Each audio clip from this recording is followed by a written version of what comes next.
Hey, my name is Jocelyn Ramirez and I'm the chef and founder of Todo Verde. We are going to be making Jackfruit Tinga Tacos using our Todo Verde seasoning. If you haven't checked out our video on how to break down jackfruit, make sure you circle back to that first so you can see how I minced and prepped everything to get the perfect texture for this jackfruit.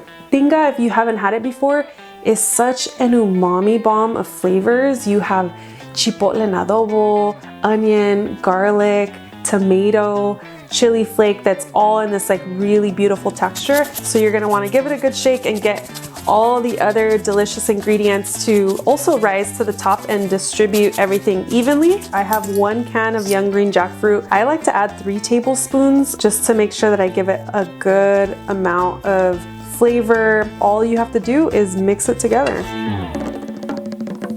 I am going to use a 1/4 cup of cooking oil. Just any neutral flavor oil will be totally fine. And I'm going to carefully add that to my preheated pan.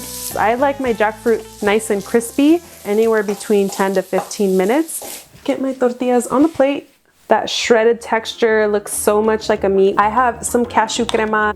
Drizzle a little bit of that over the top. Pickled red onion for a little bit of crunch and acidity. And lastly, just a little bit of cilantro. Look at that. You can find our Tinga seasoning and more recipes at todoverde.org. Tú y unos tacos de tinga. Piénsalo.